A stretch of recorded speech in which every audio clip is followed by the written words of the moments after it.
Bonjour, bienvenue dans Expresso numéro 175, un numéro au cours duquel nous vous présenterons 3 spectacles bien différents. Nous partirons tout d'abord à la rencontre de Yannick Jolin, conteur et enchanteur qui nous présentera son tout dernier spectacle Terrien. Nous vous inviterons ensuite à découvrir une pièce magnifique, Le bal de Kafka. Alors si le titre peut paraître un peu rébarbatif au premier abord, ne vous y fiez pas et venez absolument voir cette pièce magistralement interprétée. Mais nous commençons tout de suite avec le prochain concert de jazz à l'avant-scène qui aura lieu le 1er avril.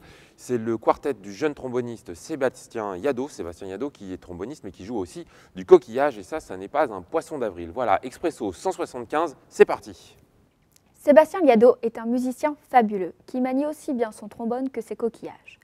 Après quelques années passées au sein de l'Orchestre national de jazz, il est devenu un sideman très demandé et s'est vite retrouvé à enregistrer auprès d'artistes tels que Lenny Kravitz. Ce n'est pas pour rien qu'en 2005, la rédaction du magazine Jazzman l'a classé parmi les 125 talents de demain. Depuis, Sébastien Yadot a fait du chemin. Il s'est lancé notamment dans un nouveau projet musical sous la forme d'un quartet. Ainsi entouré de 3 jeunes femmes aux univers divers, notre tromboniste de charme a composé un jazz mélodique teinté de salsa, de pop, de free jazz et de swing. Ce concert exceptionnel se déroulera à l'avant-scène le mercredi 1er avril et à l'occasion de sa venue, Sébastien Yadot se rendra également au Centre de musique actuelle de Valenciennes. Yannick Jolin est sans conteste un conteur hors pair et un comédien talentueux. En février 2007, il écrit sa dernière pièce dans le but également de l'interpréter et cette pièce c'est Terrien. On connaissait déjà l'auteur-conteur sur le thème de l'autobiographie qu'il utilisait comme filigrane pour tisser la plupart de ses spectacles. Ici, dans Terrien, c'est carrément de l'autofiction. Né dans une tribu vendéenne, avec ses convictions, ses croyances et ses interdictions, Yannick Jolin nous emmène dans son voyage, nous embarque même dans l'aventure de sa vie, y ajoutant ça et là quelques rencontres insolites qui vont venir rythmer le spectacle et tenir une place primordiale à l'intérieur même de la pièce. C'est un spectacle très complet qui alliera conte, humour, poésie, jeu d'acteurs et même projection vidéo. Il vous suffit d'un soupçon d'imagination et Yannick Jolin fera le reste. Ce sera le 31 mars au Phénix, bien entendu, et pour vous donner l'eau à la bouche, je vous propose un petit extrait.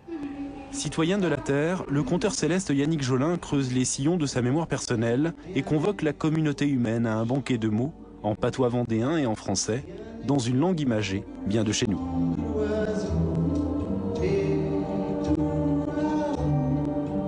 Salut Bobby. Salut Terrien. Si les Kabounis, les Kabounis, les Kabounia, Rafia Mustapha. En fouillant les histoires, en collectant des contes dans mon adolescence, dans ce territoire de Vendée, du Poitou, j'ai découvert le monde. C'est-à-dire j'ai rencontré ce qui traverse l'humanité depuis la nuit des temps. Cette espèce de chose la mieux partagée au monde avec le sang, qui est cette manière de transformer nos grandes peurs, nos grandes quêtes en mythes et en histoires qui sont racontées pour apprendre aux gens à grandir. Creuser ma terre m'a permis d'atteindre l'autre, la grande, celle qui a vue sur les étoiles. Qu'est-ce qu'il dit papa? Que quand les écologistes seront au pouvoir, on pourra tous se faire un deuxième trou au cul pour le tri sélectif? Ah, c'est fin. Franz Kafka est l'un des auteurs majeurs du XXe siècle. La pièce de l'Australien Timothy Daly puise son inspiration dans le journal de l'écrivain. Elle déshabille Kafka de ses stéréotypes et s'attache à dévoiler son génie. Issu d'une famille juive, Kafka entretient des relations conflictuelles avec son père et il est constamment écartelé entre le rêve et la réalité. Il se cramponne à sa table d'écriture comme à une bouée de sauvetage. L'écriture est pour lui un acte de survie. Malgré tout cela, la pièce de Timothy Daly, c'est avant tout une comédie drôle et émouvante. Isabelle Starquier s'en empare avec bonheur en mettant l'accent sur l'humour dans une mise en scène dynamique, esthétique et joyeuse.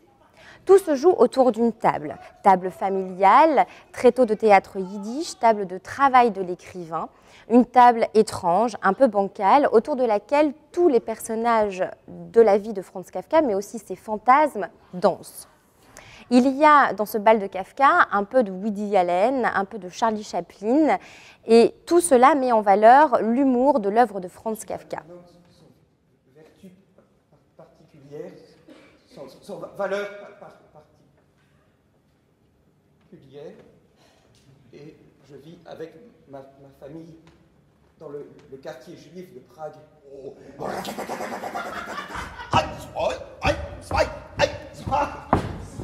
Mais le besoin de travailler en silence, en paix, dans la tranquillité. Si vous avez de la lessive, soyez gentil de me l'apporter maintenant. Je lave un panier, ce sera tout pour ce soir. J'ai besoin de travailler. Tu m'as entendu, France? Tu as du linge à laver? Non, Ça fait 2 jours que tu ne m'as pas donné de chaussettes. je les ai lavées moi-même. Bon. Pourquoi? Je lave les chaussettes de tout le monde? Je ne voulais pas te déranger. Car c'est dans le silence absolu.